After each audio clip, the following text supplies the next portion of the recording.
السلام عليكم حبايب قلبي، شلونكم وشلون صحتكم؟ رجعت وياكم اليوم بحلقة ان شاء الله تنال اعجابكم. نراويكم الطيور ذني اللي طيرن نبلش بيهن، وبعدين نراويكم الانتاج الجديد ايش طلع ما طلع، وجبة جديدة. شوف ذني اللي طيرن الصغار اللي طلع عندي، اللي اريد اطيرهن احلهن هنا بالمحمية، وهن يقومن يطبن ويطلعن ويا الطيور الموجودة، يتعلمن شوية شوية. اليوم البارحة صعدت لقيت ذني الاثنين وياهن وتعلمن همين وياهن، يعني قمت كشن يطيرن ياخذن فرة وينزلن. واحد من عندهن شوفوا لي هذا التشنتشيني، هذا واحد، وهذا الثاني. ذني يمكن خوات. ذن الطير شو معلمهن الاكل اللي يبقى بالخانات احوله لهنيا، اذبلهنيا هن ياكلن. شوفوا لي هذا الطوباني الكريمي، هذا من جوا طيوري، فحليته بالمحمية قلت خليه يتخرج وياهم نتفرج عليه. شوفوا ما شاء الله بعد النقش مالته. يغني الفرخات وهذا الاسود.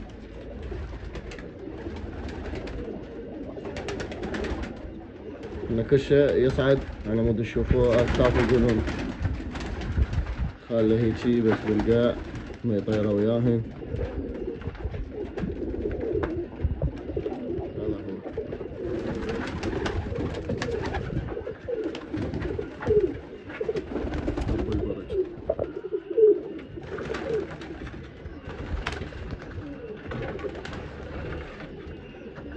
نسوي له عودة من هنا نتحكم به،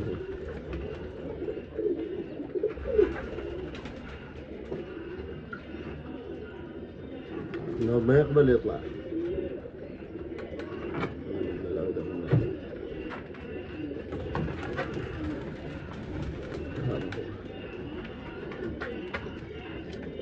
فذني معلمهن على هذا الترتيب، يطبن ويطلعن من هنا، من اريد احارشهن هسه دا احرك بيهن، ما لي خلق اصعد لهن، فمن هنا بالعود احرك بيهن بس فرة فرتين هيك قشمريات وينزلن على مود شنو ياخذ جناحين يندلن بكانهن.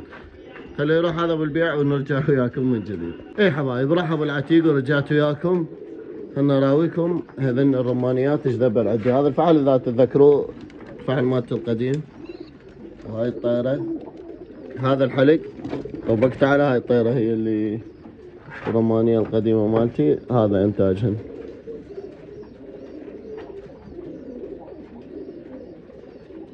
الرماني اللي بيه اصول تطبق رماني على رماني يرجع لك غصبا ما عليه رماني عيون بيض.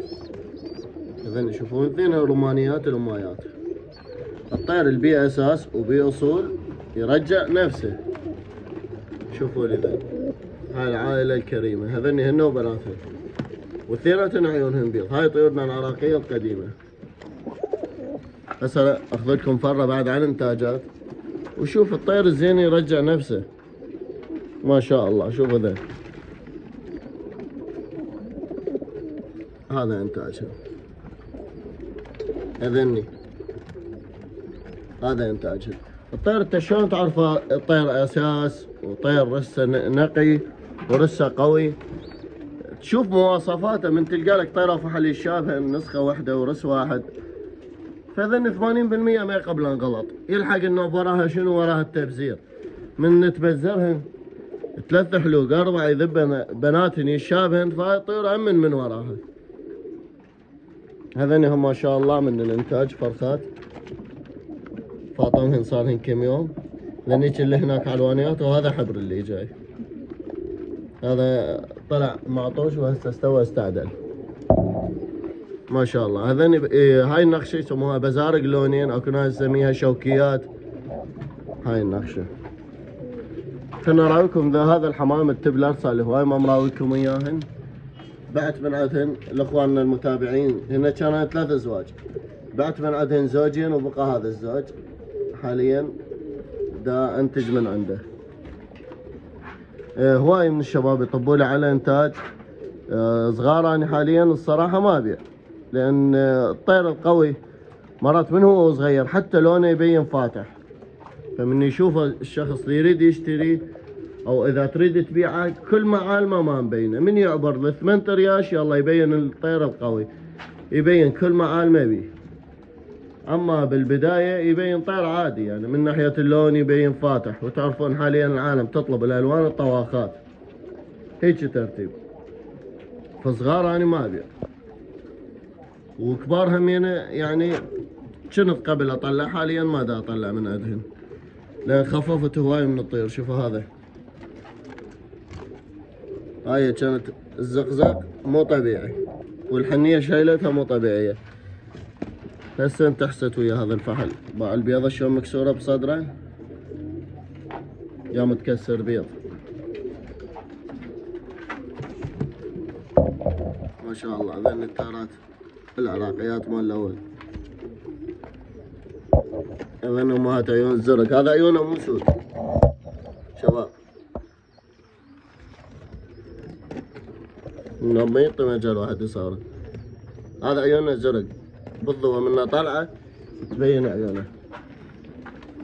هذين ما شاء الله طلعن عنده فرخات من الانتاج. شوفوا هاي الوجبه ذن 8 فرخات. ولا الصديق رايدهم من عنده، احتمال حط على الهياه لين يعرف شنو اصولهن وشنو امهاتهن. هذين امهاتهم مو قويات ذن الفول، لا طيور يعني طياره، مو رعشه وكذا وهاي السوالف، لا طيور مال مطيار هيك مثل ما يقولون نسميها. هذن الرصاصيات لعيون بيض. هذن رس واحد عندي، هذا زوج هذا زوج، واكو زوج همين لي جوا. تسألون على امهات التحاجيل. امهات التحاجيل شويه هالايام كنت تفاردهن، وهسه رجعت طبقتهن، خلنا لكم الانتاج طلع من عندهن. هذا هنا واحد علاج ما شاء الله تحجا شروال، وذن اثنين هنا فرخات كورنجات ما شاء الله، كاشفات اقلامهن قوه تبين.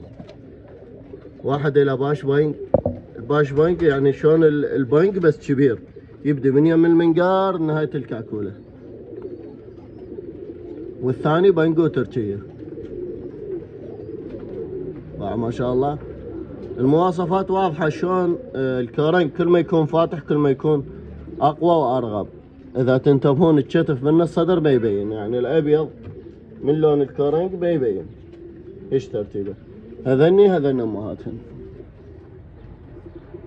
هاي امهاتهن.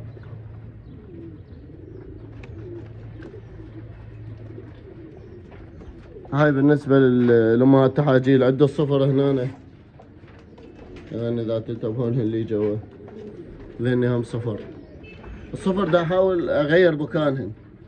تتذكرون قلت لكم راح نسوي المحمية، وهذه شوية وهسه برد من عندها، قلت اذب الصفر والكورنجات امهات التحاجيل، قلت اذبهن خراويكم وين، قلت اذبهن هنا واسوي لهن هذني الكيشوانية يفرخن بيها هذا المكان. شو تقولون اخليهن هنا احلهن امهات التحاجيل ونضبط الامور من فوق لحد ما يصير عندي مجال ونبلش بالمحمية ذيك اللي قلنا عليها مال الطيور البرية. انطونا رايكم بالله بالتعليقات، خلنا ناخذ فكرة شوية، سووا واهس دعم لوجستي مثل ما يقولون. هذين هذين كانوا جواهن 4 فرخات، زوج بناتهن وزوج. تتذكرون الطير اللي كان هنا الصغير لمبيضات امهاته وزاقاته وطالع شويه امهاته، ما اعرف واحد من عندهن جنحه شويه وقف، هذا من امهاته اللي طيران جنحه وقف، ف قام ما يصعد يزق بناته، فواحد وقع الاول. انا جيت لقيت فرخ بالقاع، قلت شنو هذا الصغير؟ قلت يجوز انا فاتح باب الخانات لما دا اعطيه نكل وطالع وواقع بالقاع، شلته خليته جوذني. ورا فترة جيت لما شفنا هذا فوق تفاجئنا بيه، ورا يومين وقع بالقاع همينه، شلته خليته جوا ذني، وما شاء الله ذنهن صحتهن تمام التمام. هذا واحد وهذاك الثاني، هذاك بالنص. هذني اثنيناتهم. هاي هنا ذني شنو؟ ذني طواير عازلهن، باعوا بيناتهن يتزاوجن ويبيضن. ما شاء الله انتبهوا لي على هالمقلوب. هنا بهاي الخانة ذني الشمعيات طبقتها الطابقة جديدة. هذا فحل مخلف طلع، طبقته على وحدة مرة هسه من المايات. باعوا من هو صغير ما يبين حتى لون ما يبي، كل ما يكبر كل ما يوضح لونه، كل ما يصفي تبين كل معالمه. هاي الطابقة لقيت الطيرة صايرة بيها، هي وبالخانة صايرة بيها سالمونيلا. سالمونيلا ان شاء الله بالحلقة الجاية اوضح لكم شلون طريقة علاجها، جاي لها علاج وراح نجربه وتتابعون وياي ان شاء الله. اذا استفادينا من عنده اردكم تمشون عليه، اجربه قدامكم بالحلقة الجاية ان شاء الله، انتظروني. عبارة هو عن شنو؟ عبارة عن ابرة تشكه بالصدر ودهن مرة واحدة تستعمل اللي هي يعني تخلي لها مرة واحدة من الدهن، بس الدهن ما يستعمل بالايد لان الدهن بمادة كلش حارة يعني تحرق الجلد حرق. هذا هيج ترتيب. شوفوا لي ذني التارات امهات لحية صحون مال الاول العيون بيض، هذني شادات انا عازلهن هنا. اذا تتابعون خالي اهن واحدة علوانية واحدة رمانية عيون بيض، انتظرهن هنا بالخانة يجهزن يلا حولهن.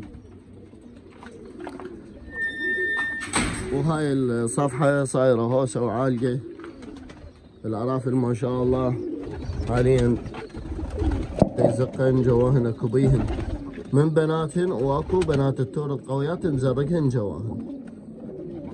ايش ترتيب.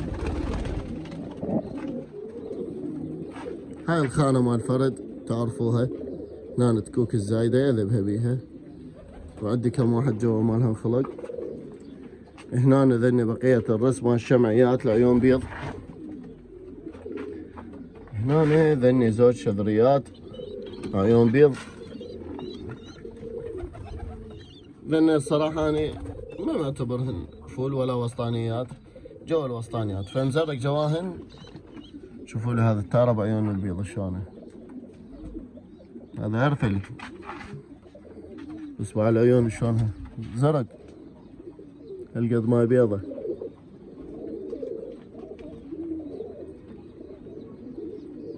الطير الجو الوسط انا برأيي يعني ما يستاهلوا انه واحد يزقه ويتعب عليه، فاخليه لهن بيض مال طيور قوية. هيك ترتيب. هذا النظام عندي بالسطح. حبايب لهنا وصلنا لختام حلقتنا لهذا اليوم، اعذرونا على التأخير، دا تأخر عليكم بالتصوير، فإن شاء الله انتظرونا بحلقة جديدة. بالحلقة الجاية راح أوضح لكم طريقة استعمال علاج السالمونيلا. زين حبايب، بالختام تحياتي أخوكم علي الصبري، في أمان الله.